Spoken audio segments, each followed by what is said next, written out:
श्रीगणेशाय नमः। अथ श्री गणपति अथर्वशीर्षा। हरिः ॐ। भद्रं कर्णेभिः शृणुयाम देवाः, भद्रं पश्येमाक्षभिर्यजत्राः, स्थिरैरङ्गैस्तुष्टुवागुंसस्तनूभिः, व्यसेम देवहितं यदायुः। स्वस्ति न इन्द्रो वृद्धश्रवाः, स्वस्ति नः पूषा विश्ववेदाः, स्वस्ति नस्तारक्षो अरिष्टनेमिः, स्वस्ति नो बृहस्पतिर्दधातु। ॐ शान्तिः शान्तिः शान्तिः। ॐ नमस्ते गणपतये। त्वमेव प्रत्यक्षं तत्त्वमसि, त्वमेव केवलं कर्तासि, त्वमेव केवलं धर्तासि, त्वमेव केवलं हर्तासि, त्वमेव सर्वं खल्विदं ब्रह्मासि।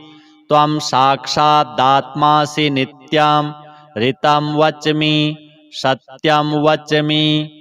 अवत्वं माम् अववक्तारम् अवश्रोतारम् अवदातारम् अवधातारम् अवानुचानमवशिष्याम् अवपश्चात्तात् अवपुरस्तात् अवोत्तरात्तात् अवदक्षिणात्तात् अवचोर्ध्वात्तात् अवाधरात्तात्। सर्वतो मां पाहि पाहि समन्तात्। त्वं वाङ्मयस्त्वं चिन्मयः, त्वमानन्दमयस्त्वं ब्रह्ममयः, त्वं सच्चिदानन्दाद्वितीयोऽसि, त्वं प्रत्यक्षं ब्रह्मासि, त्वं ज्ञानमयो विज्ञानमयोऽसि। सर्वं जगदिदं त्वत्तो जायते, सर्वं जगदिदं त्वत्तस्तिष्ठति, सर्वं जगदिदं त्वयि लयमेष्यति, सर्वं जगदिदं त्वयि प्रत्येति। त्वं भूमिरापो नलो नीलो नभः, त्वं चत्वारि वाक्पदानि, त्वं गुणत्रयातीतः, त्वम् अवस्थात्रयातीतः, त्वं देहत्रयातीतः, त्वं कालत्रयातीतः, त्वं मूलाधारस्थितोऽसि नित्यं, त्वं शक्तित्रयात्मकः, त्वां योगिनो ध्यायन्ति नित्यं। त्वं ब्रह्मा त्वं विष्णुस्त्वं रुद्रस्त्वम् इन्द्रस्त्वम् अग्निस्त्वं वायुस्त्वं सूर्यस्त्वं चन्द्रमास्त्वं ब्रह्म भूर्भुवः स्वरों। गणादिं पूर्वमुच्चार्य वर्णादिंस्तदनन्तरम् अनुस्वारः परतरः अर्धेन्दुलसितां तारेण ऋद्धाम् एतत्तव मनुस्वरूपम्। गकारः पूर्वरूपम्, अकारो मध्यमरूपम्, अनुस्वारश्चान्त्यरूपम्, बिन्दुरुत्तररूपम्। नादः सन्धानं संहिता सन्धिः, सैषा गणेशविद्या गणकऋषिः। निसृद्गायत्री छन्दः गणपतिर्देवता। ॐ गं गणपतये नमः। एकदन्ताय विद्महे वक्रतुण्डाय धीमहि तन्नो दन्तिः प्रचोदयात्। एकदन्तं चतुर्हस्तं पाशमङ्कुशधारिणं रदं च वरदं हस्तैर्बिभ्राणं मूषकध्वजं रक्तं लम्बोदरं शूर्प कर्णकं रक्तवाससं रक्तगन्धानुलिप्ताङ्गं रक्तपुष्पैः सुपूजितं भक्तानुकम्पिनं देवं जगत्कारणमच्युतम्। आविर्भूतं च सृष्ट्यादौ प्रकृतेः पुरुषात् परम्। एवं ध्यायति यो नित्यं स योगी योगिनां वरः। नमो व्रातपतये नमो गणपतये नमः प्रमथपतये नमस्तेस्तु लम्बोदरायैकदन्ताय विघ्नविनाशिने शिवसुताय श्रीवरदमूर्तये नमः। एतदथर्वशीर्षं योधीते स ब्रह्मभूयाय कल्पते स सर्वविघ्नैर्न बाध्यते स सर्वतः सुखमेधते स पञ्चमहापापात् प्रमुच्यते सायमधियानो दिवस्कृतं पापं नाशयति प्रातरधियानो रात्रिकृतं पापं नाशयति सायं प्रातः प्रयुञ्जानो पापो पापो भवति सर्वत्राधियानोपविघ्नो भवति धर्मार्थकाममोक्षं च विन्दति इदमथर्वशीर्षमशिष्याय न देयं यो यदि मोहाद्दास्यति स पापीयान् भवति सहस्रावर्तनाद्यं यं काममधीते तं तमनेन साधयेत् अनेन गणपतिमभिषिञ्चति स वाग्मी भवति चतुर्थ्यामनश्नं जपति स विद्यावान् भवति इत्यथर्वणवाक्यं ब्रह्माद्यावरणं विद्यान् न बिभेति कदाचनेति यो दूर्वाङ्कुरैर्यजति स वैश्रवणोपमो भवति यो लाजैर्यजति स यशोवान् भवति स मेधावान् भवति यो मोदकसहस्रेण यजति स वाञ्छितफलमवाप्नोति यः साध्यसमिद्भिर्यजति स सर्वं लभते स सर्वं लभते अष्टौ ब्राह्मणान् सम्यग्ग्राहयित्वा सूर्यवर्चस्वी भवति सूर्यग्रहे महानद्यां प्रतिमा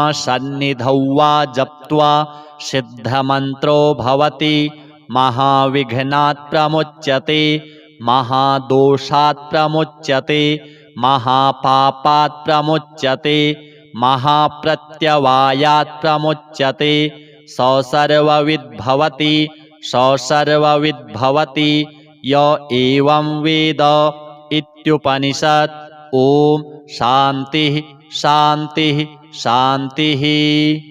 अथ श्री हरिद्रा गणेश कवचम्।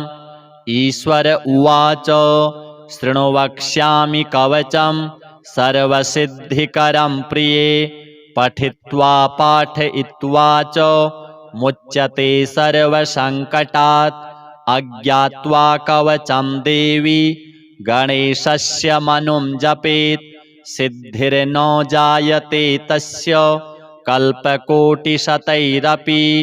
ॐ आमोदश्च शिरः पातु प्रमोदश्च शिखोपरि सम्मोदो भ्रूयुगे पातु भ्रूमध्ये च गणाधिपः गणाक्रीडो नेत्रयुग्मं नासायां गणनायकः गणक्रीडान्वितः पातु वदने सर्वसिद्धये जिह्वायां सुमुखः पातु ग्रीवायां दुर्मुखः सदा विघ्नेशो हृदये पातु विघ्ननाथश्च वक्षसि गणानां नायकः पातु बाहुयुग्मं सदा मम विघ्नकर्ता च ह्युदरे विघ्नहर्ता च लिङ्गके गजवक्त्रः कटिदेशे एकदन्तो नितम्बके लम्बोदरः सदा पातु गुह्यदेशे ममारुणः व्यालयज्ञोपवीति मां पातु पादयुगे सदा जापकः सर्वदा पातु जानुजङ्घे गणाधिपः हारिद्रः सर्वदा पातु सर्वाङ्गे गणनायकः य इदं प्रपठेन्नित्यं गणेशस्य महेश्वरी कवचं सर्वसिद्धाख्यं सर्वविघ्नविनाशनं सर्वसिद्धिकरं साक्षात् सर्वपापविमोचनं सर्वसम्पत्प्रदं साक्षात् सर्वदुःखविमोक्षणं सर्वापत्तिप्रशमनं सर्वशत्रुक्षयङ्करं ग्रहपीडाज्वरारोगा ये चान्ये गुह्यकादयः पठनाद्धारणादेव नाशमायन्ति तत्क्षणात् धनधान्यकरं देवी कवचं सुरपूजितं समं नास्ति महेशानि त्रैलोक्ये कवचस्य च हारिद्रस्य महादेवी विघ्नराजस्य भूतले किमन्यैरसदालापैर्यत्रायुर्व्ययतामियात्। अथ श्री गणेश दुर्ग स्तोत्र। श्रीकृष्ण उवाच वद शिव महानाथ पार्वती रमणेश्वर दैत्यसंग्रामवेलायां स्मरणीयं किमीश्वर। ईश्वर उवाच शृणु कृष्ण प्रवक्ष्यामि गुह्याद्गुह्यतरं महत् गणेश दुर्ग दिव्यं च शृणु वक्ष्यामि भक्तितः। त्रिपुरवधवेलायां स्मरणीयं कमीश्वर दिव्यदुर्गप्रसादेन त्रिपुराणां वधः कृतः। श्रीकृष्ण उवाच हेरम्बस्य दुर्गमिदं वद त्वं भक्तवत्सल।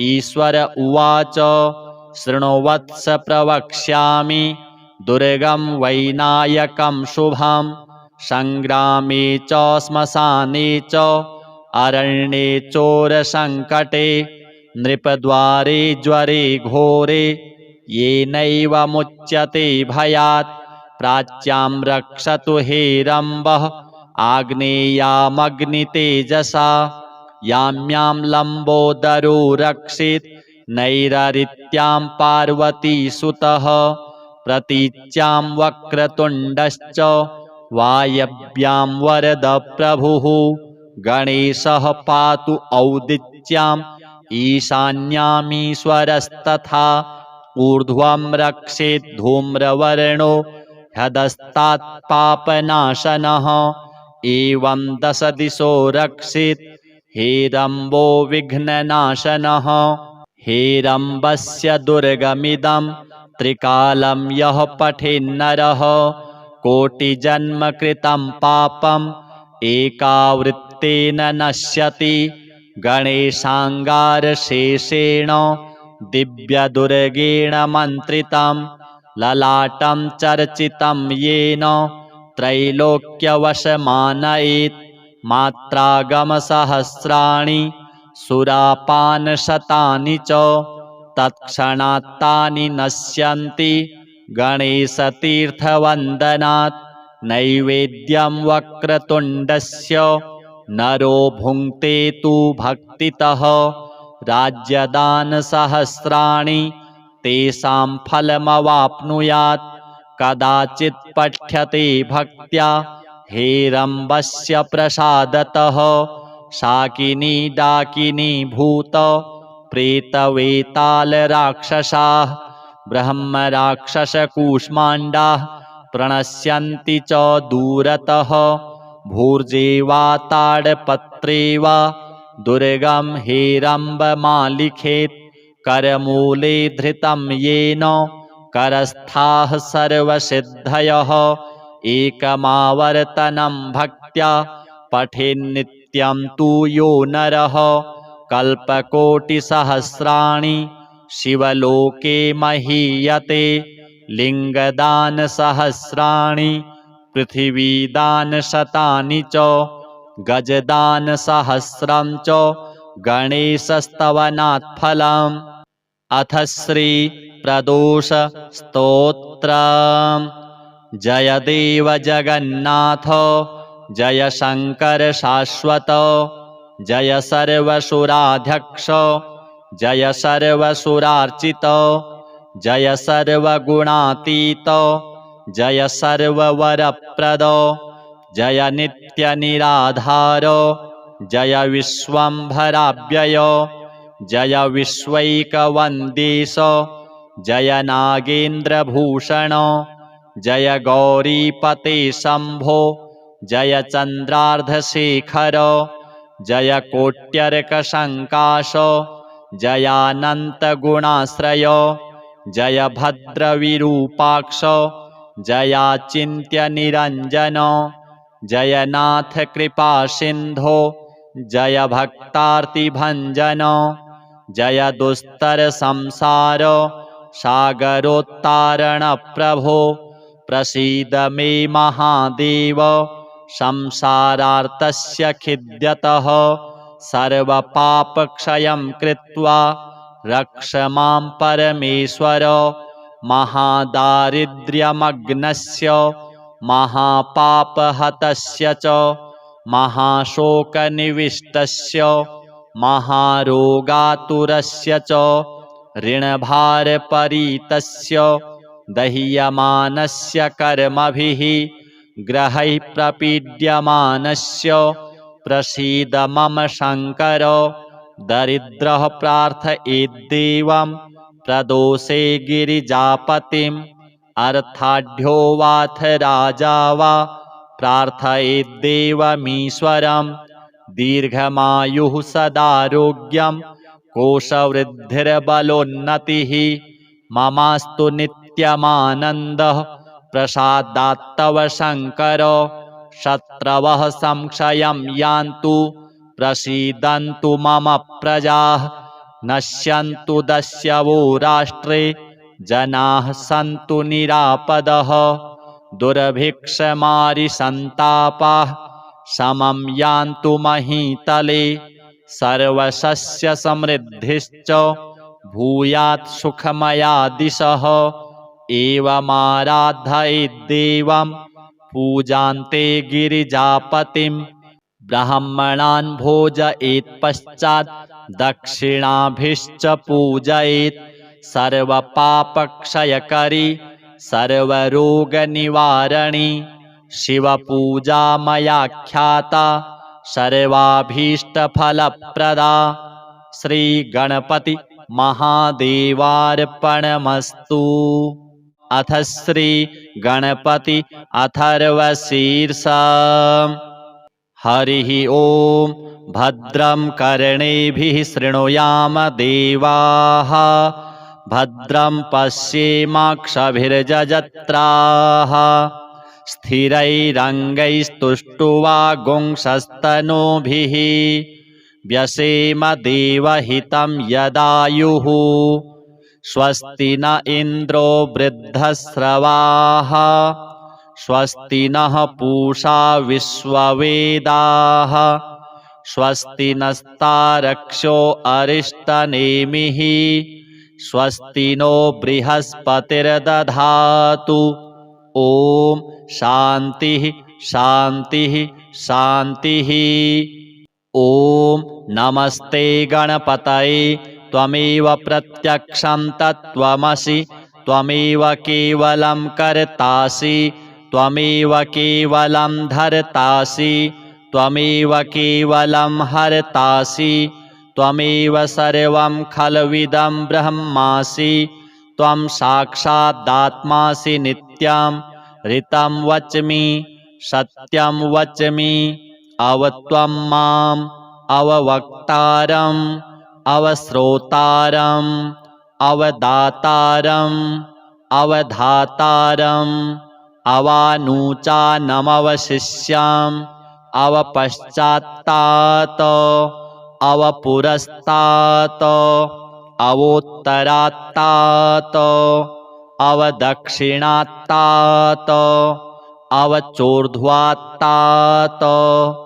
अवाधरात्तात् सर्वतो मां पाहि पाहि समन्तात् त्वं वाङ्मयस्त्वं चिन्मयः त्वमानन्दमयस्त्वं ब्रह्ममयः त्वं सच्चिदानन्दाद्वितीयोऽसि त्वं प्रत्यक्षं ब्रह्मासि त्वं ज्ञानमयो विज्ञानमयोऽसि सर्वं जगदिदं त्वत्तो जायते सर्वं जगदिदं त्वत्तस्तिष्ठति सर्वं जगदिदं त्वयि लयमेष्यति सर्वं जगदिदं त्वयि प्रत्येति त्वं भूमिरापो नलो नीलो नभः त्वं चत्वारि वाक्पदानि त्वं गुणत्रयातीतः त्वम् अवस्थात्रयातीतः त्वं देहत्रयातीतः त्वं कालत्रयातीतः त्वं मूलाधारस्थितोऽसि नित्यं त्वं शक्तित्रयात्मकः त्वां योगिनो ध्यायन्ति नित्यं त्वं ब्रह्मा त्वं विष्णुस्त्वं रुद्रस्त्वम् इन्द्रस्त्वम् अग्निस्त्वं वायुस्त्वं सूर्यस्त्वं चन्द्रमास्त्वं ब्रह्म भूर्भुवः स्वरों गणादिं पूर्वमुच्चार्य वर्णादिंस्तदनन्तरम् अनुस्वारः परतरः अर्धेन्दुलसितां तारेण रिद्धम् एतत्तव मनुस्वरूपम् गकारः पूर्वरूपम् अकारो मध्यमरूपम् अनुस्वारश्चान्त्यरूपम् बिन्दुरुत्तररूपम् नादः सन्धानम् संहिता सन्धिः शैषा गणेशविद्या गणकऋषिः निसृद्गायत्री छन्दः गणपतिर्देवता ॐ गं गणपतये नमः एकदन्ताय विद्महे वक्रतुण्डाय धीमहि तन्नो दन्तिः प्रचोदयात् एकदन्तं चतुर्हस्तं पाशमङ्कुशधारिणं रदं च वरदं हस्तैर्बिभ्राणं मूषकध्वजं रक्तं लम्बोदरं शूर्प कर्णकं रक्तवाससं रक्तगन्धानुलिप्ताङ्गं रक्तपुष्पैः सुपूजितं भक्तानुकम्पिनं देवं जगत्कारणमच्युतम् आविर्भूतं च सृष्ट्यादौ प्रकृतेः पुरुषात् परम् एवं ध्यायति यो नित्यं स योगी योगिनां वरः नमो व्रातपतये नमो गणपतये नमः प्रमथपतये नमस्तेस्तु लम्बोदरायैकदन्ताय विघ्नविनाशिने शिवसुताय श्रीवरदमूर्तये नमः एतदथर्वशीर्षं योधीते स ब्रह्मभूयाय कल्पते स सर्वविघ्नैर्न बाध्यते स सर्वतः सुखमेधते स पञ्चमहापापात् प्रमुच्यते सायमधीयानो दिवस्कृतं पापं नाशयति प्रातरधीयानो रात्रिकृतं पापं नाशयति सायं प्रातः प्रयुञ्जानो पापो भवति सर्वत्राधीयानोपविघ्नो भवति धर्मार्थकाममोक्षं च विन्दति इदमथर्वशीर्षमशिष्याय न देयं यो यदि मोहाद्दास्यति स पापीयान् भवति सहस्रावर्तनाद्यं यं काममधीते तं तमनेन साधयेत् अनेन गणपतिमभिषिञ्चति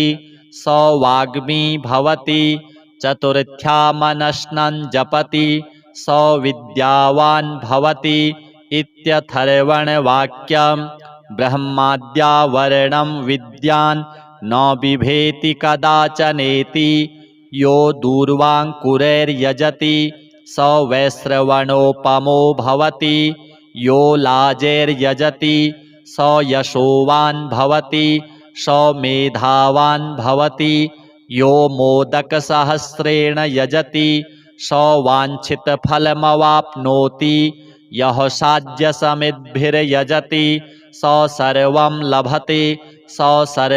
लभते अष्टौ ब्राह्मणान् सम्यग् ग्राहयित्वा सूर्यवर्चस्वी भवति सूर्यग्रहे महानद्यां प्रतिमा सन्निधौ वा जप्त्वा सिद्धमन्त्रो भवति महाविघ्नात् प्रमुच्यते महादोषात् प्रमुच्यते महापापात् प्रमुच्यते महाप्रत्यवायात् प्रमुच्यते स सर्वविद्भवति स सर्वविद्भवति य एवं वेद इत्युपनिषत्।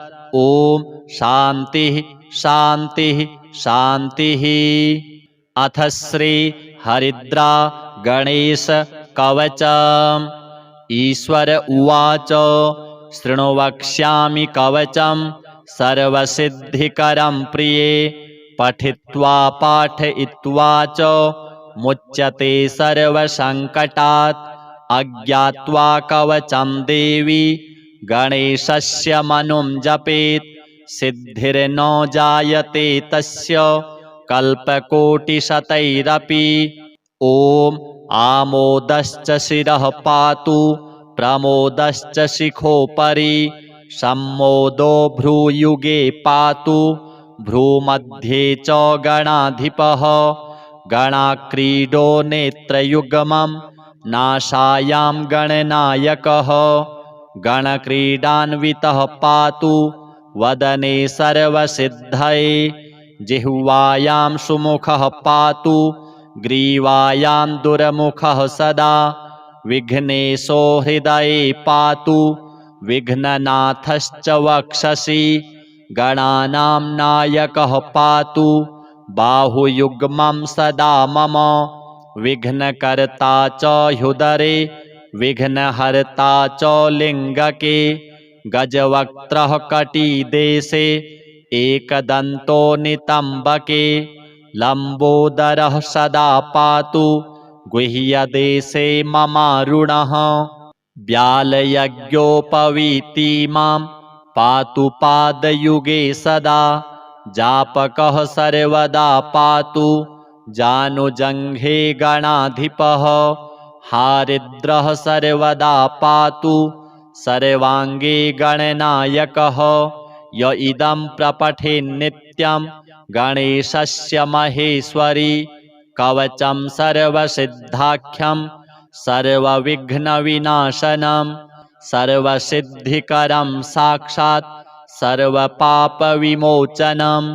सर्वसम्पत्प्रदं साक्षात् सर्वदुःखविमोक्षणं सर्वापत्तिप्रशमनं सर्वशत्रुक्षयङ्करं ग्रहपीडाज्वरारोगा ये चान्ये गुह्यकादयः पठनाद्धारणादेव नाशमायन्ति तत्क्षणात् धनधान्यकरं देवी कवचं सुरपूजितं समं नास्ति महेशानि त्रैलोक्ये कवचस्य च हारिद्रस्य महादेवी विघ्नराजस्य भूतले किमन्यैरसदालापैर्यत्रायुर्व्ययतामियात्।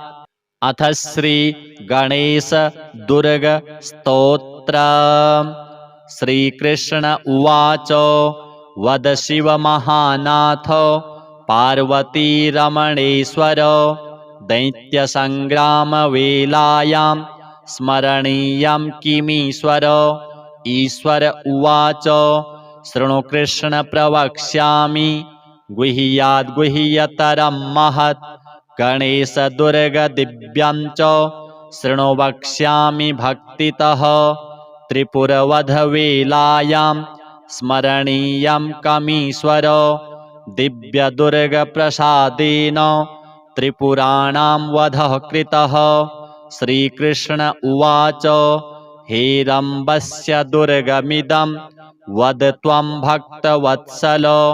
ईश्वर उवाच शृणु वत्स प्रवक्ष्यामि दुर्गं वैनायकं शुभं संग्रामे च श्मशाने च अरण्ये चोरसङ्कटे नृपद्वारे ज्वरे घोरे येनैव मुच्यते भयात् प्राच्यां रक्षतु हेरम्बः आग्नेयामग्नितेजसा याम्यां लम्बोदरो रक्षेत् नैररित्यां पार्वतीसुतः प्रतीच्यां वक्रतुण्डश्च वायव्यां वरदप्रभुः गणेशः पातु औदिच्याम् ईशान्यामीश्वरस्तथा ऊर्ध्वं रक्षेत् धूम्रवर्णो ह्यधस्तात् पापनाशनः एवं दशदिशो रक्षेत् हेरम्बो विघ्ननाशनः हेरम्बस्य दुर्गमिदं त्रिकालं यः पठेन्नरः कोटिजन्मकृतं पापम् एकावृत्तेन नश्यति गणेशाङ्गारशेषेण दिव्यदुर्गेण मन्त्रितं ललाटं चर्चितं येन त्रैलोक्यवशमानयेत् मात्रागमसहस्राणि सुरापानशतानि च तत्क्षणात्तानि नश्यन्ति गणेशतीर्थवन्दनात् नैवेद्यं वक्रतुण्डस्य नरो भुङ्क्ते तु भक्तितः राज्यदानसहस्राणि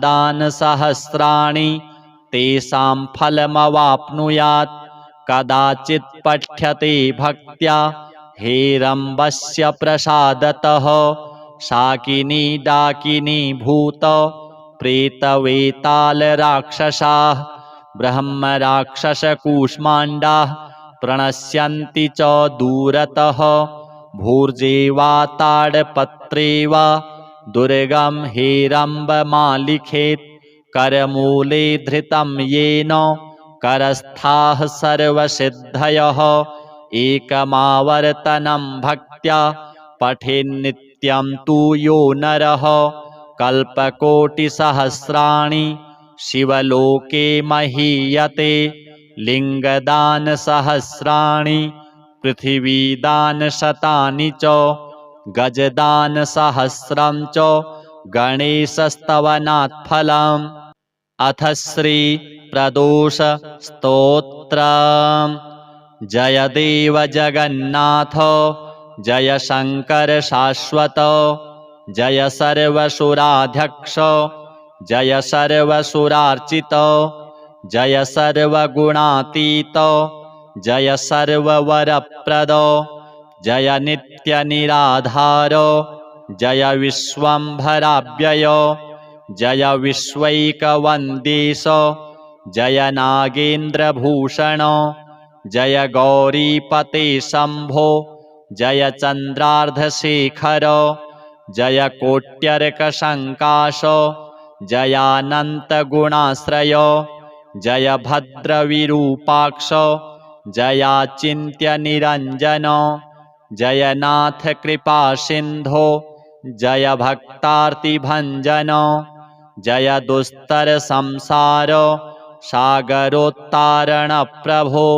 प्रसीद मे महादेव संसारार्तस्य खिद्यतः सर्वपापक्षयं कृत्वा रक्ष मां परमेश्वर महादारिद्र्यमग्नस्य महापापहतस्य च महाशोकनिविष्टस्य महारोगातुरस्य च ऋणभारपरीतस्य दह्यमानस्य कर्मभिः ग्रहैः प्रपीड्यमानस्य प्रसीद मम शङ्कर दरिद्रः प्रार्थयेद्देवं प्रदोषे गिरिजापतिम् अर्थाढ्यो वाथ राजा वा प्रार्थयेद्देवमीश्वरं दीर्घमायुः सदारोग्यं कोशवृद्धिर्बलोन्नतिः ममास्तु नित्यमानन्दः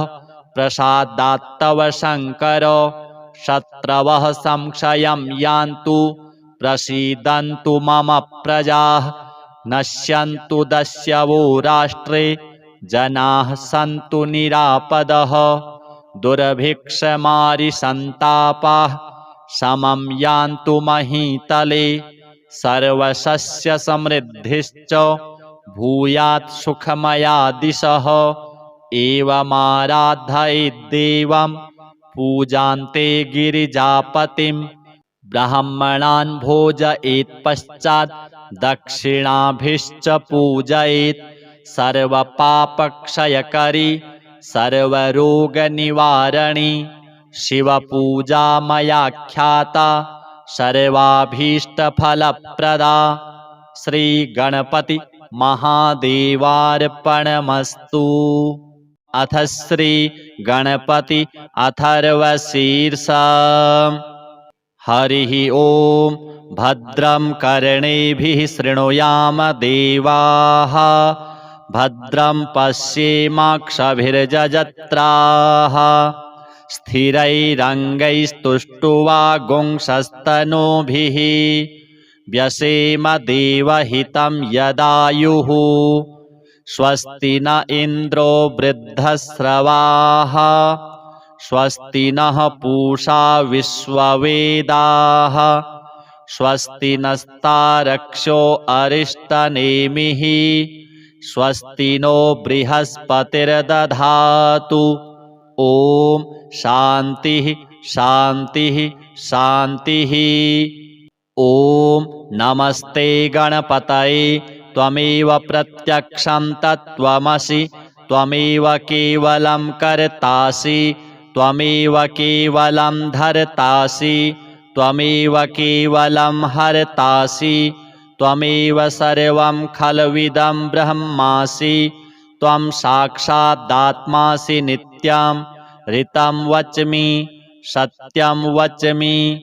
अवत्वं माम् अववक्तारम् अवश्रोतारम् अवदातारम् अवधातारम् अवानुचानमवशिष्याम् अवपश्चात्तात् अवपुरस्तात् अवोत्तरात्तात् अवदक्षिणात्तात् अवचोर्ध्वात्तात् अवाधरात्तात्। सर्वतो मां पाहि पाहि समन्तात्। त्वं वाङ्मयस्त्वं चिन्मयः त्वमानन्दमयस्त्वं ब्रह्ममयः। त्वं सच्चिदानन्दाद्वितीयोऽसि त्वं प्रत्यक्षं ब्रह्मासि। त्वं ज्ञानमयो विज्ञानमयोऽसि। सर्वं जगदिदं त्वत्तो जायते सर्वं जगदिदं त्वत्तस्तिष्ठति सर्वं जगदिदं त्वयि लयमेष्यति सर्वं जगदिदं त्वयि प्रत्येति। त्वं भूमिरापो नलो नीलो नभः त्वं चत्वारि वाक्पदानि। त्वं गुणत्रयातीतः त्वम् अवस्थात्रयातीतः त्वं देहत्रयातीतः त्वं कालत्रयातीतः त्वं मूलाधारस्थितोऽसि नित्यं त्वं शक्तित्रयात्मकः त्वां योगिनो ध्यायन्ति नित्यं। त्वं ब्रह्मा त्वं विष्णुस्त्वं रुद्रस्त्वम् इन्द्रस्त्वम् अग्निस्त्वं वायुस्त्वं सूर्यस्त्वं चन्द्रमास्त्वं ब्रह्म भूर्भुवः स्वरों गणादिं पूर्वमुच्चार्य वर्णादिंस्तदनन्तरम् अनुस्वारः परतरः अर्धेन्दुलसितां तारेण ऋद्धम् एतत्तव मनुस्वरूपं। गकारः पूर्वरूपम् अकारो मध्यमरूपम् अनुस्वारश्चान्त्यरूपम् बिन्दुरुत्तररूपम्। नादः सन्धानं संहिता सन्धिः शैषा गणेशविद्या गणकऋषिः। निसृद्गायत्री छन्दः गणपतिर्देवता। ॐ गं गणपतये नमः। एकदन्ताय विद्महे वक्रतुण्डाय धीमहि तन्नो दन्तिः प्रचोदयात्।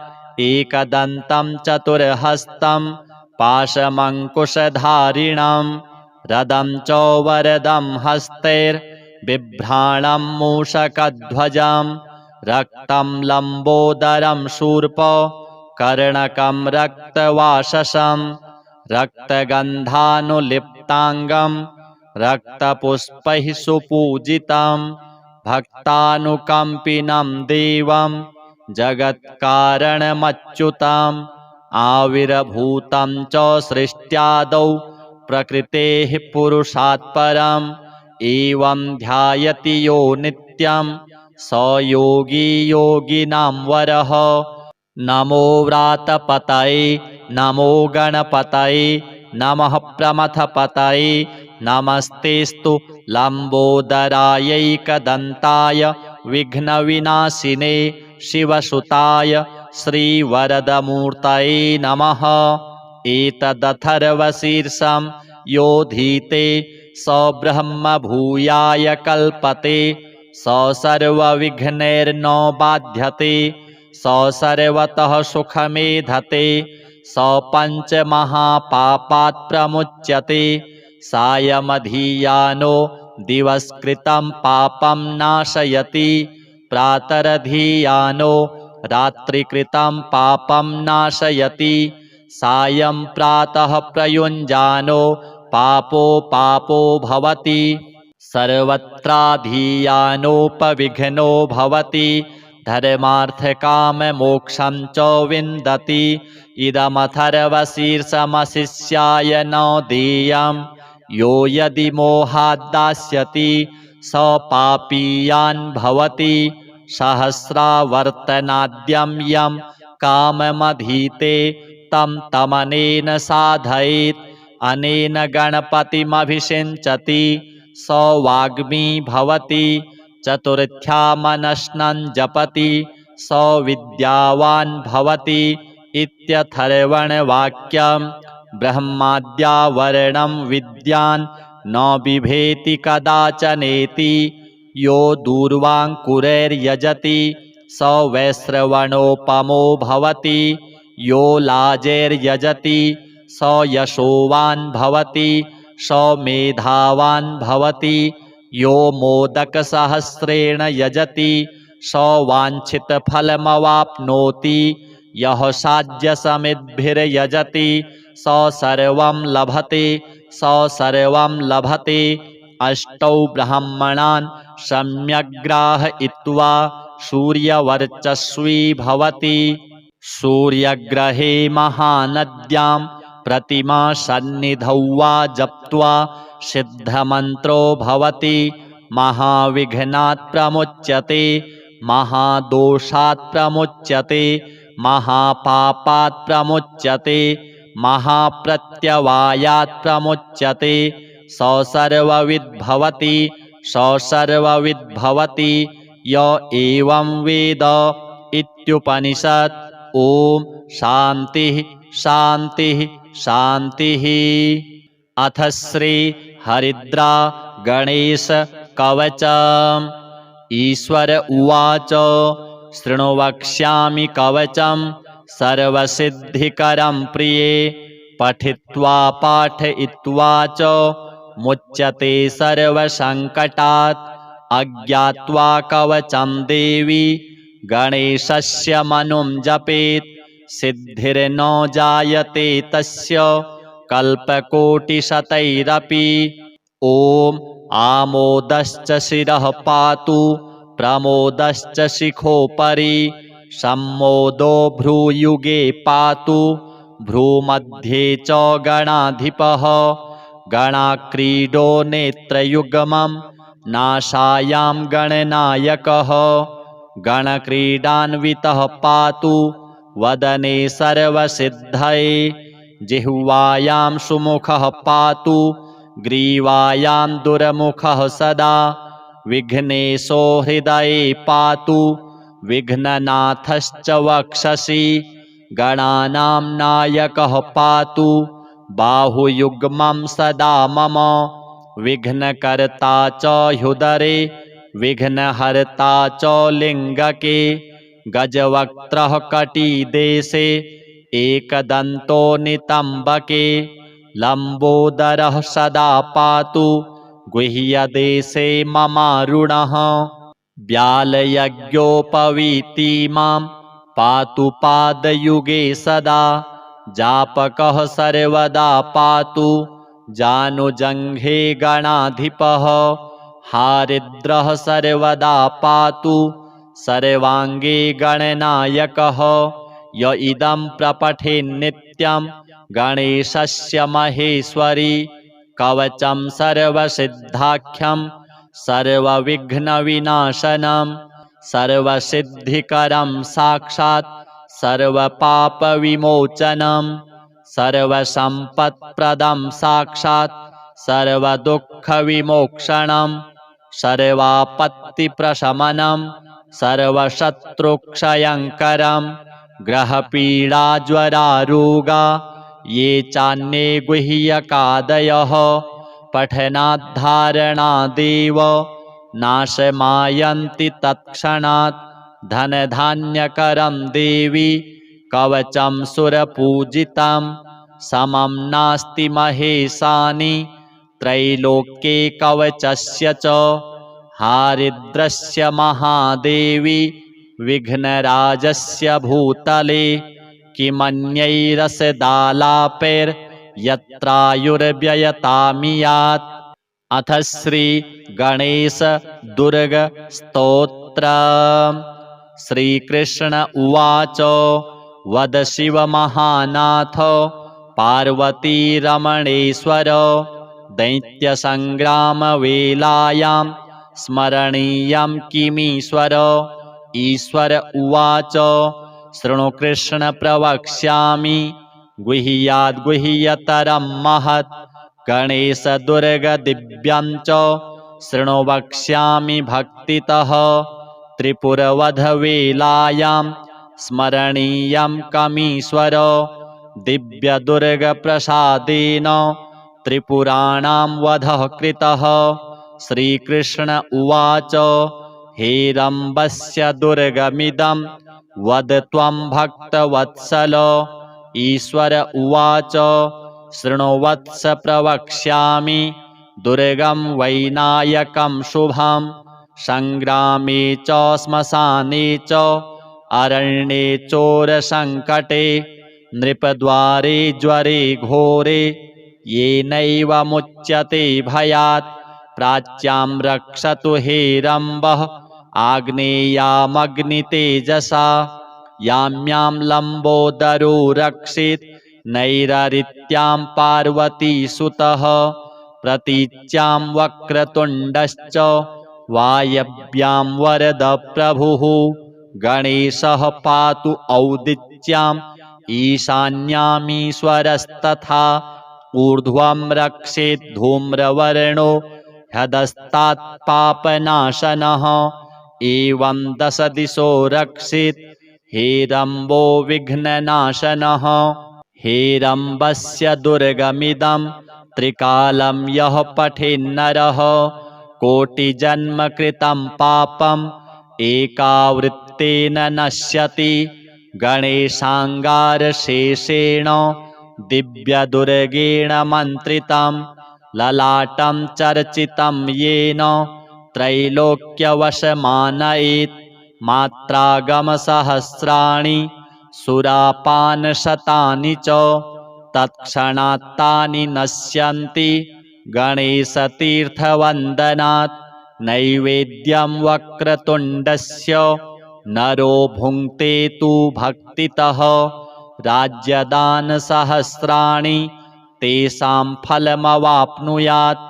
कदाचित् पठ्यते भक्त्या हेरम्बस्य प्रसादतः शाकिनी डाकिनी भूत प्रेतवेतालराक्षसाः ब्रह्मराक्षसकूष्माण्डाः प्रणश्यन्ति च दूरतः।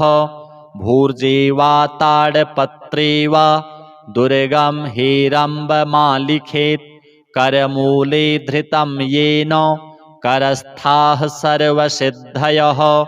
एकमावर्तनं भक्त्या पठेन्नित्यं तु यो नरः कल्पकोटिसहस्राणि शिवलोके महीयते।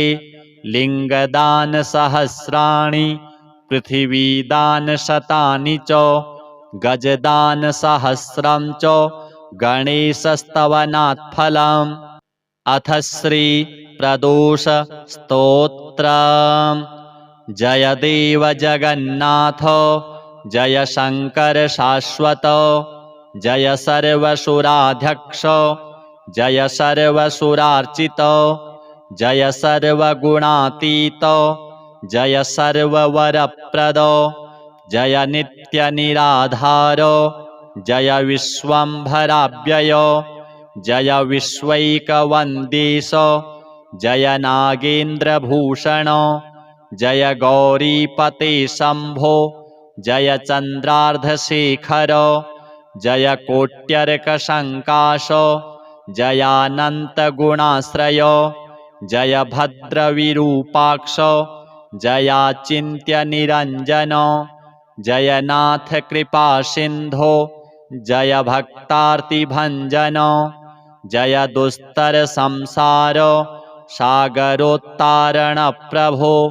प्रसीद मे महादेव, संसारार्तस्य खिद्यतः, सर्वपापक्षयं कृत्वा रक्ष मां परमेश्वर, महादारिद्र्यमग्नस्य महापापहतस्य च महाशोकनिविष्टस्य महारोगातुरस्य च ऋणभारपरीतस्य दह्यमानस्य कर्मभिः ग्रहैः प्रपीड्यमानस्य प्रसीद मम शंकर, दरिद्रः प्रार्थयेद्देवं प्रदोषे गिरिजापतिम्, अर्थाढ्यो वाथ राजा वा प्रार्थयेद्देवमीश्वरम्, दीर्घमायुः सदारोग्यं कोशवृद्धिर्बलोन्नतिः, ममास्तु नित्यमानन्दः प्रसादात्तव शंकर, शत्रवः संक्षयं यान्तु प्रसीदन्तु मम प्रजाः, नश्यन्तु दस्यवो राष्ट्रे जनाः सन्तु निरापदः, दुर्भिक्षमारिसन्तापाः समं यान्तु महीतले, सर्वसस्यसमृद्धिश्च भूयात् सुखमया दिशः, एवमाराधयेद्देवं पूजान्ते गिरिजापतिम्, ब्राह्मणान् भोजयेत् पश्चात् दक्षिणाभिश्च पूजयेत्, सर्वपापक्षयकरी सर्वरोगनिवारणी शिवपूजा मया ख्याता सर्वाभीष्टफलप्रदा। श्रीगणपति महादेवार्पणमस्तु। अथ श्री गणपति अथर्वशीर्षा। हरिः ओम। भद्रं कर्णेभिः शृणुयाम देवाः, भद्रं पश्येमाक्षभिर्यजत्राः, स्थिरैरङ्गैस्तुष्टुवागुंसस्तनूभिः, व्यसेम देवहितं यदायुः। स्वस्ति न इन्द्रो वृद्धश्रवाः, स्वस्ति नः पूषा विश्ववेदाः, स्वस्ति नस्तारक्षो अरिष्टनेमिः, स्वस्ति नो बृहस्पतिर्दधातु। ओम शांति शांति शांतिः। ओम नमस्ते गणपतये, त्वमेव प्रत्यक्षं तत्त्वमसि, त्वमेव केवलं कर्तासि, त्वमेव केवलं धर्तासि, त्वमेव केवलं हर्तासि, त्वमेव सर्वं खल्विदं ब्रह्मासि, त्वं साक्षादात्मासि नित्यं। ऋतं वच्मि सत्यं वच्मि, अवत्वं माम् अववक्तारम् अवश्रोतारम् अवदातारम् अवधातारम् अवानुचानमवशिष्याम् अवपश्चात्तात् अवपुरस्तात् अवोत्तरात्तात् अवदक्षिणात्तात् अवचोर्ध्वात्तात् अवाधरात्तात् सर्वतो मां पाहि पाहि समन्तात्। त्वं वाङ्मयस्त्वं चिन्मयः त्वमानन्दमयस्त्वं ब्रह्ममयः त्वं सच्चिदानन्दाद्वितीयोऽसि त्वं प्रत्यक्षं ब्रह्मासि त्वं ज्ञानमयो विज्ञानमयोऽसि सर्वं जगदिदं त्वत्तो जायते सर्वं जगदिदं त्वत्तस्तिष्ठति सर्वं जगदिदं त्वयि लयमेष्यति सर्वं जगदिदं त्वयि प्रत्येति त्वं भूमिरापो नलो नीलो नभः त्वं चत्वारि वाक्पदानि त्वं गुणत्रयातीतः त्वम् अवस्थात्रयातीतः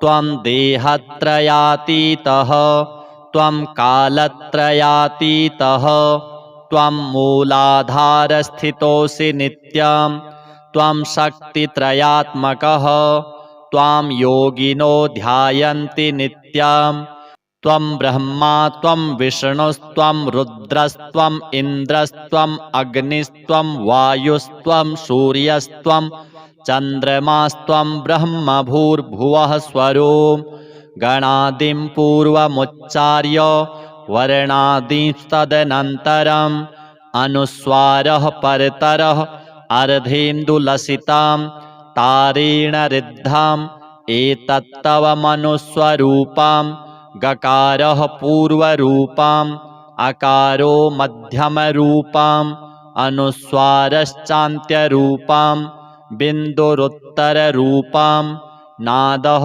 सन्धानं संहिता सन्धिः शैषा गणेशविद्या गणकऋषिः निसृद्गायत्री छन्दः गणपतिर्देवता ॐ गं गणपतये नमः एकदन्ताय विद्महे वक्रतुण्डाय धीमहि तन्नो दन्तिः प्रचोदयात् एकदन्तं चतुर्हस्तं पाशमङ्कुशधारिणं रदं च वरदं हस्तैर्बिभ्राणं मूषकध्वजं रक्तं लम्बोदरं शूर्प कर्णकं रक्तवाससं रक्तगन्धानुलिप्ताङ्गं रक्तपुष्पैः सुपूजितं भक्तानुकम्पिनं देवं जगत्कारणमच्युतम् आविर्भूतं च सृष्ट्यादौ प्रकृतेः पुरुषात् परम् एवं ध्यायति यो नित्यं स योगी योगिनां वरः नमो व्रातपतये नमो गणपतये नमः प्रमथपतये नमस्तेस्तु लम्बोदरायैकदन्ताय विघ्नविनाशिने शिवसुताय श्रीवरदमूर्तये नमः एतदथर्वशीर्षं योधीते स ब्रह्म भूयाय कल्पते स सर्वविघ्नैर्न बाध्यते स सर्वतः सुखमेधते स पञ्चमहापापात् प्रमुच्यते सायमधीयानो दिवस्कृतं पापं नाशयति प्रातरधीयानो रात्रिकृतं पापं नाशयति सायं प्रातः प्रयुञ्जानो पापो पापो भवति सर्वत्राधीयानोपविघ्नो भवति धर्मार्थकाममोक्षं च विन्दति इदमथर्वशीर्षमशिष्याय न देयं यो यदि मोहाद्दास्यति स पापीयान् भवति सहस्रावर्तनाद्यं यं काममधीते तं तमनेन साधयेत् अनेन गणपतिमभिषिञ्चति स वाग्मी भवति चतुर्थ्यामनश्नं जपति स विद्यावान् भवति इत्यथर्वणवाक्यं ब्रह्माद्यावरणं विद्यान् न बिभेति कदाचनेति यो दूर्वाङ्कुरैर्यजति स वैश्रवणोपमो भवति यो लाजैर्यजति स यशोवान् भवति स मेधावान् भवति यो मोदकसहस्रेण यजति स वाञ्छितफलमवाप्नोति यः साध्यसमिद्भिर्यजति स सर्वं लभते स सर्वं लभते। अष्टौ ब्राह्मणान् सम्यग्राहयित्वा सूर्यवर्चस्वी भवति।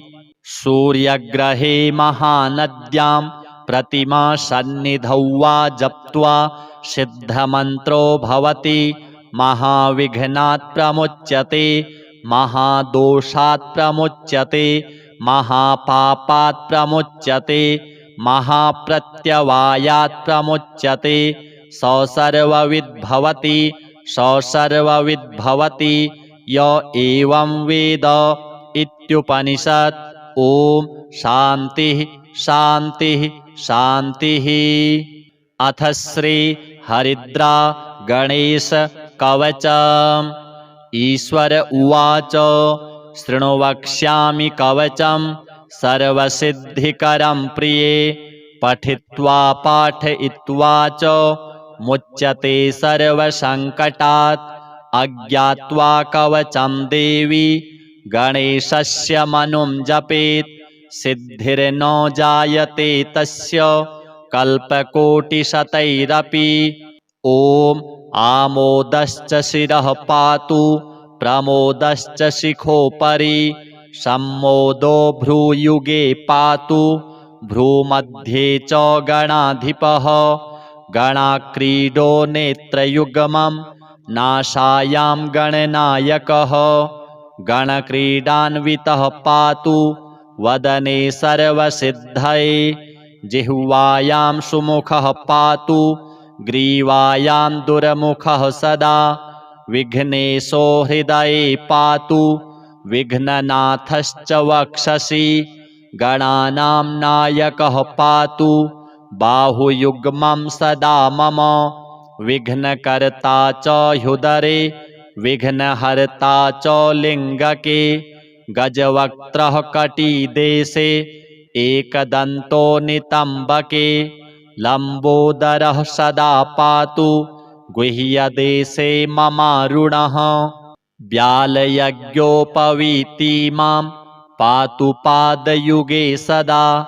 जापकः सर्वदा पातु जानुजङ्घे गणाधिपः।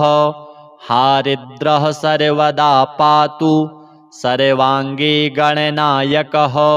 य इदं प्रपठेन्नित्यं गणेशस्य महेश्वरी कवचं सर्वसिद्धाख्यं सर्वविघ्नविनाशनं सर्वसिद्धिकरं साक्षात् सर्वपापविमोचनं सर्वसम्पत्प्रदं साक्षात् सर्वदुःखविमोक्षणं सर्वापत्तिप्रशमनं सर्वशत्रुक्षयङ्करं।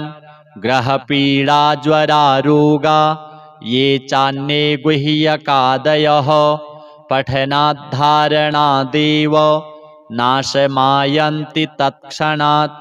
धनधान्यकरं देवी कवचं सुरपूजितं समं नास्ति महेशानि त्रैलोक्ये कवचस्य च।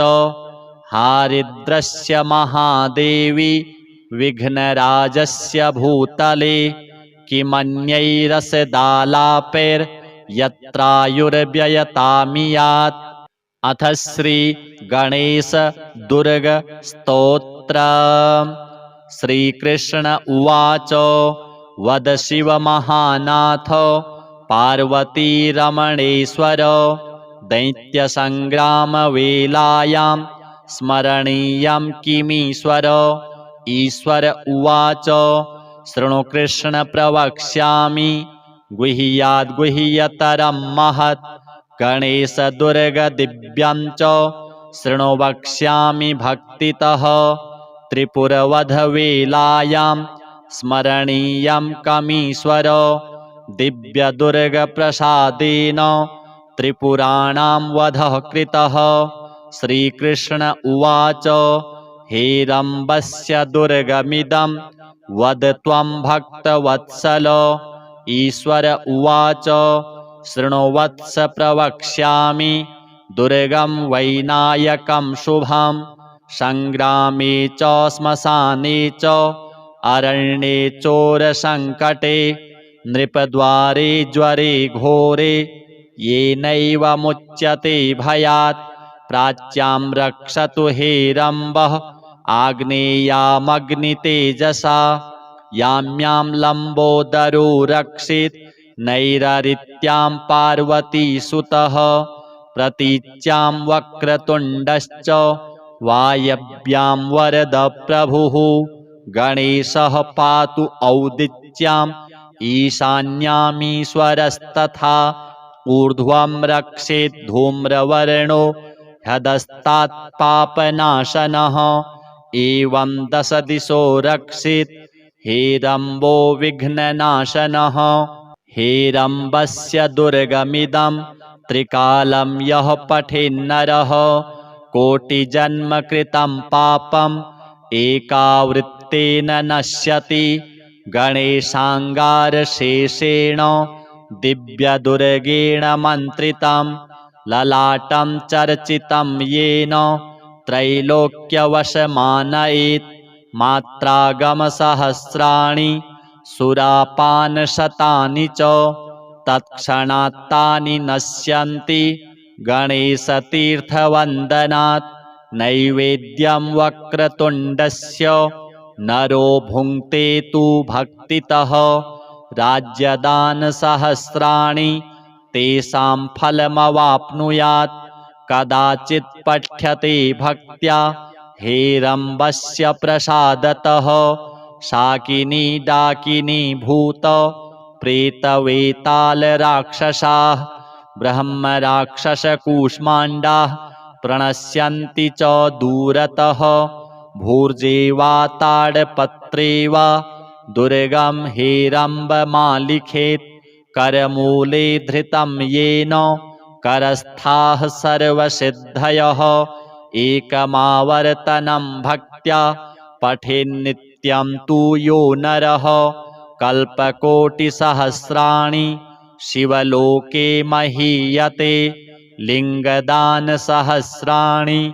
पृथिवीदानशतानि च गजदानसहस्रं च गणेशस्तवनात् फलम् अथ श्रीप्रदोषस्तोत्रम्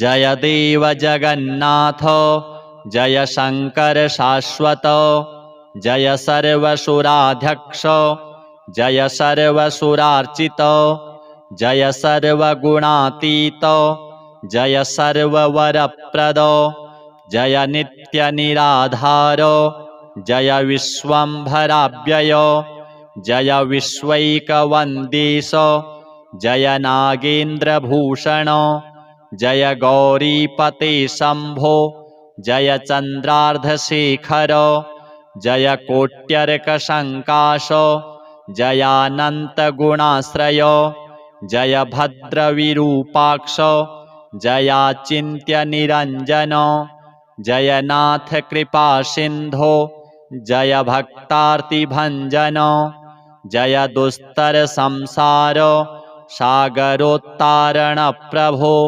प्रसीद मे महादेव संसारार्तस्य खिद्यतः सर्वपापक्षयं कृत्वा रक्ष मां परमेश्वर महादारिद्र्यमग्नस्य महापापहतस्य च महाशोकनिविष्टस्य महारोगातुरस्य च ऋणभारपरीतस्य दह्यमानस्य कर्मभिः ग्रहैः प्रपीड्यमानस्य प्रसीद मम शङ्कर दरिद्रः प्रार्थयेद्देवं प्रदोषे गिरिजापतिम् अर्थाढ्यो वाथ राजा वा प्रार्थयेद्देवमीश्वरं दीर्घमायुः सदारोग्यं कोशवृद्धिर्बलोन्नतिः ममास्तु नित्यमानन्दः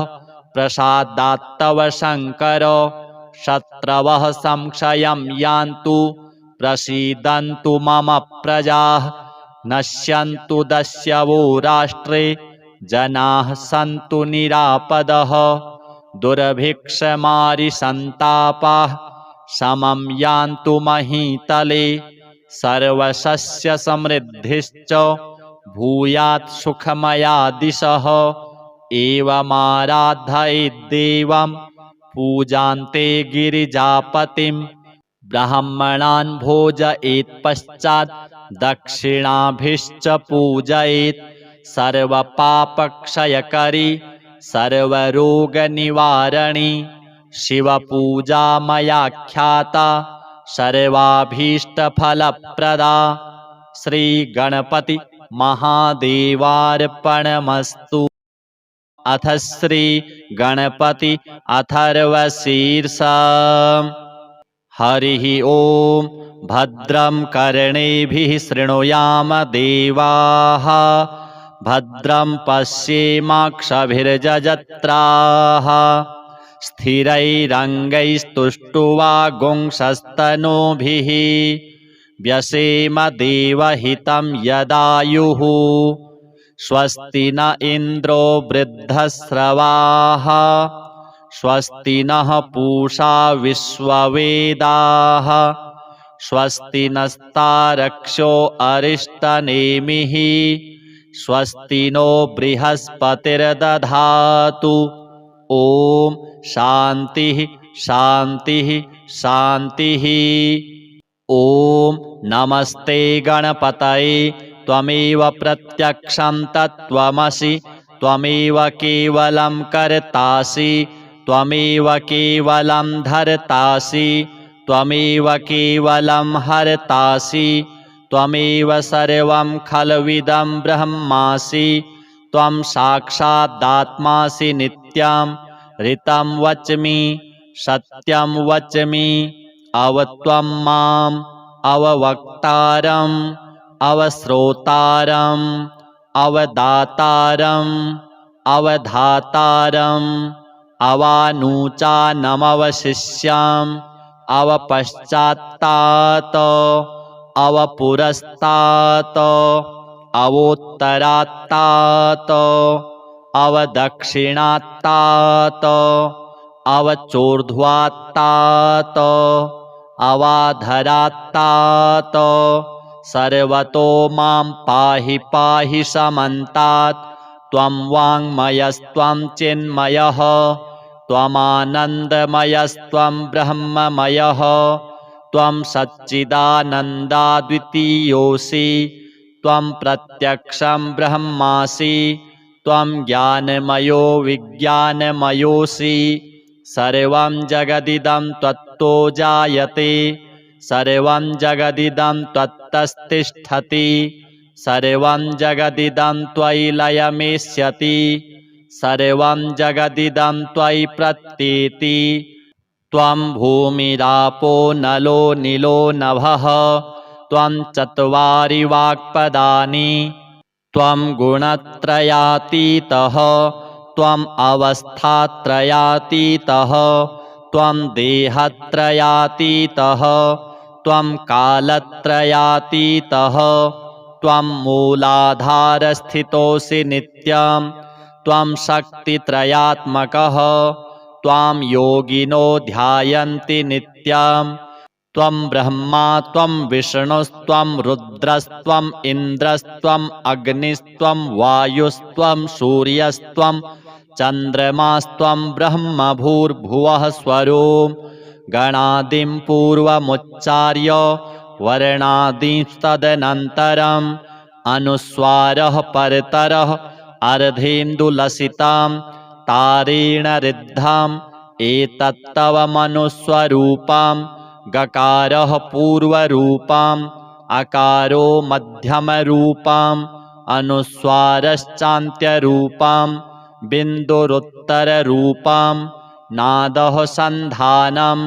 संहिता सन्धिः शैषा गणेशविद्या गणकऋषिः निसृद्गायत्री छन्दः गणपतिर्देवता ॐ गं गणपतये नमः एकदन्ताय विद्महे वक्रतुण्डाय धीमहि तन्नो दन्तिः प्रचोदयात् एकदन्तं चतुर्हस्तं पाशमङ्कुशधारिणं रदं च वरदं हस्तैर्बिभ्राणं मूषकध्वजं रक्तं लम्बोदरं शूर्प कर्णकं रक्तवाससं रक्तगन्धानुलिप्ताङ्गं रक्तपुष्पैः सुपूजितं भक्तानुकम्पिनं देवं जगत्कारणमच्युतम् आविर्भूतं च सृष्ट्यादौ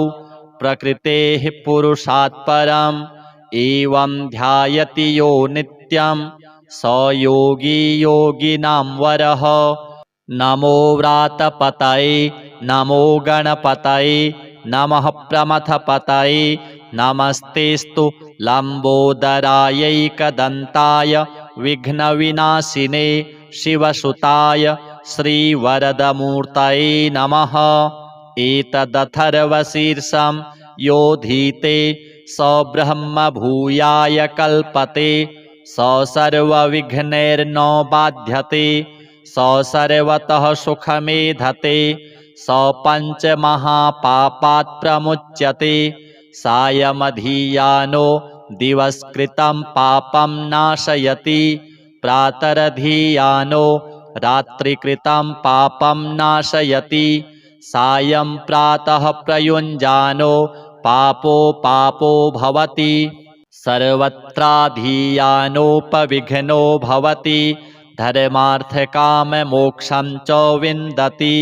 इदमथर्वशीर्षमशिष्याय न देयं यो यदि मोहाद्दास्यति स पापीयान् भवति सहस्रावर्तनाद्यं यं काममधीते तं तमनेन साधयेत् अनेन गणपतिमभिषिञ्चति स वाग्मी भवति चतुर्थ्यामनश्नं जपति स विद्यावान् भवति इत्यथर्वणवाक्यं ब्रह्माद्यावरणं विद्यान् न बिभेति कदाचनेति यो दूर्वाङ्कुरैर्यजति स वैश्रवणोपमो भवति यो लाजैर्यजति स यशोवान् भवति स मेधावान् भवति यो मोदकसहस्रेण यजति स वाञ्छितफलमवाप्नोति यः साध्यसमिद्भिर्यजति स सर्वं लभते अष्टौ ब्राह्मणान् सम्यग्राहयित्वा सूर्यवर्चस्वी भवति सूर्यग्रहे महानद्यां प्रतिमा सन्निधौ वा जप्त्वा सिद्धमन्त्रो भवति महाविघ्नात् प्रमुच्यते महादोषात् प्रमुच्यते महापापात् प्रमुच्यते महाप्रत्यवायात् प्रमुच्यते स सर्वविद्भवति य एवं वेद इत्युपनिषत्। ॐ शान्तिः शान्तिः शान्तिः। अथ श्री हरिद्रा गणेश कवचम्। ईश्वर उवाच शृणु वक्ष्यामि कवचं सर्वसिद्धिकरं प्रिये पठित्वा पाठयित्वा च मुच्यते सर्वसङ्कटात् अज्ञात्वा कवचं देवी गणेशस्य मनुं जपेत् सिद्धिर्न जायते तस्य कल्पकोटिशतैरपि। ॐ आमोदश्च शिरः पातु प्रमोदश्च शिखोपरि सम्मोदो भ्रूयुगे पातु भ्रूमध्ये च गणाधिपः गणाक्रीडो नेत्रयुग्मं नासायां गणनायकः गणक्रीडान्वितः पातु वदने सर्वसिद्धये जिह्वायां सुमुखः पातु ग्रीवायां दुर्मुखः सदा विघ्नेशो हृदये पातु विघ्ननाथश्च वक्षसि गणानां नायकः पातु बाहुयुग्मं सदा मम विघ्नकर्ता च ह्युदरे विघ्नहर्ता च लिङ्गके गजवक्त्रः कटिदेशे एकदन्तो नितम्बके लम्बोदरः सदा पातु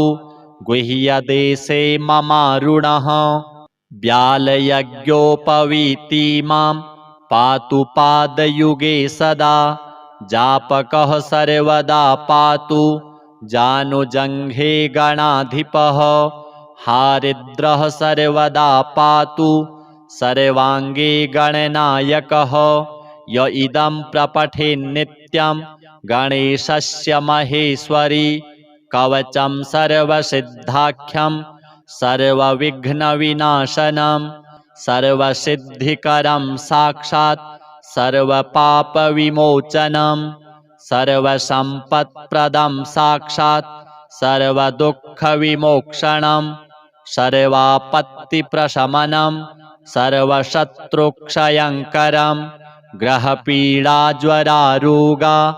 ये चान्ये गुह्यकादयः पठनाद्धारणादेव नाशमायन्ति तत्क्षणात् धनधान्यकरं देवी कवचं सुरपूजितं समं नास्ति महेशानि त्रैलोक्ये कवचस्य च हारिद्रस्य महादेवी विघ्नराजस्य भूतले किमन्यैरसदालापैर्यत्रायुर्व्ययतामियात् अथ श्री गणेश दुर्ग स्तोत्र। श्रीकृष्ण उवाच वद शिव महानाथ पार्वती रमणेश्वर दैत्यसंग्रामवेलायां स्मरणीयं किमीश्वर। ईश्वर उवाच शृणु कृष्ण प्रवक्ष्यामि गुह्याद्गुह्यतरं महत् गणेशदुर्गदिव्यं च शृणु वक्ष्यामि भक्तितः त्रिपुरवधवेलायां स्मरणीयं कमीश्वर दिव्यदुर्गप्रसादेन त्रिपुराणां वधः कृतः। श्रीकृष्ण उवाच हेरम्बस्य दुर्गमिदं वद त्वं भक्तवत्सल। ईश्वर उवाच शृणु वत्स प्रवक्ष्यामि दुर्गं वैनायकं शुभं संग्रामे च श्मशाने च अरण्ये चोरसङ्कटे नृपद्वारे ज्वरे घोरे येनैव मुच्यते भयात् प्राच्यां रक्षतु हेरम्बः आग्नेयामग्नितेजसा यां यां लम्बोदरो रक्षेत् नैररित्यां पार्वतीसुतः प्रतीच्यां वक्रतुण्डश्च वायव्यां वरदप्रभुः गणेशः पातु औदिच्याम् ईशान्यामीश्वरस्तथा ऊर्ध्वं रक्षेत् धूम्रवर्णो ह्यधस्तात् पापनाशनः एवं दश दिशो रक्षेत् हेरम्बो विघ्ननाशनः। हेरम्बस्य दुर्गमिदं त्रिकालं यः पठेन्नरः कोटिजन्मकृतं पापम् एकावृत्तेन नश्यति गणेशाङ्गारशेषेण दिव्यदुर्गेण मन्त्रितं ललाटं चर्चितं येन त्रैलोक्यवशमानयेत् मात्रागमसहस्राणि सुरापानशतानि च तत्क्षणात्तानि नश्यन्ति गणेशतीर्थवन्दनात्। नैवेद्यं वक्रतुण्डस्य नरो भुङ्क्ते तु भक्तितः राज्यदानसहस्राणि तेषां फलमवाप्नुयात् कदाचित् पठ्यते भक्त्या हेरम्बस्य प्रसादतः शाकिनी डाकिनी भूत प्रेतवेतालराक्षसाः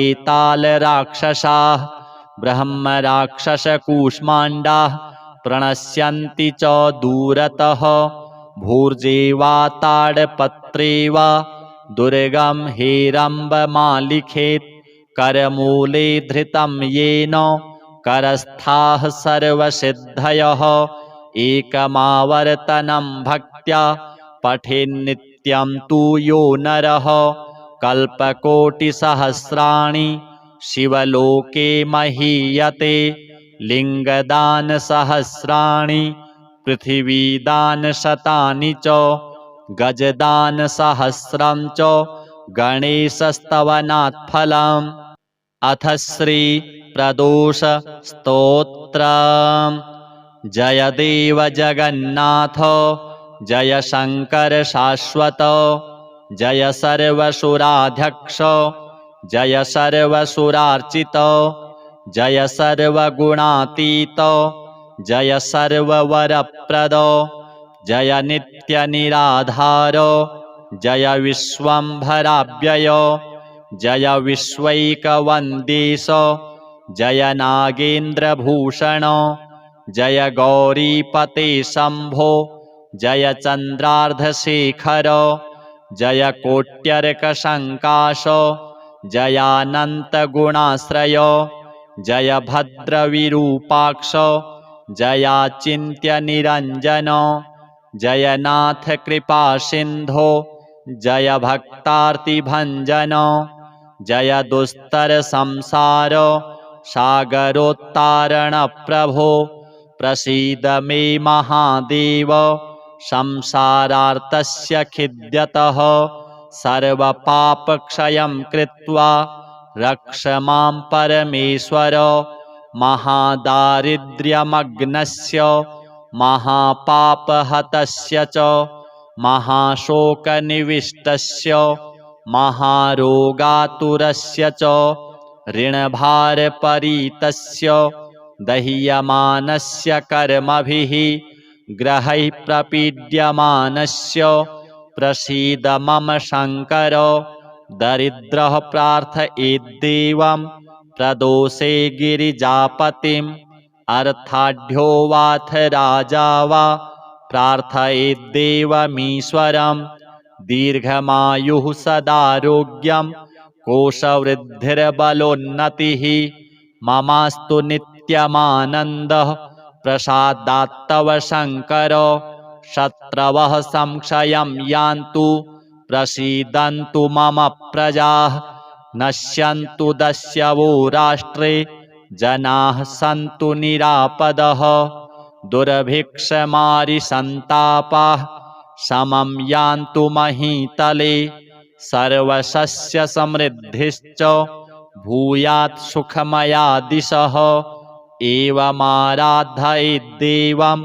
पूजान्ते गिरिजापतिं ब्राह्मणान् भोजयेत्पश्चात् दक्षिणाभिश्च पूजयेत् सर्वपापक्षयकरी सर्वरोगनिवारणी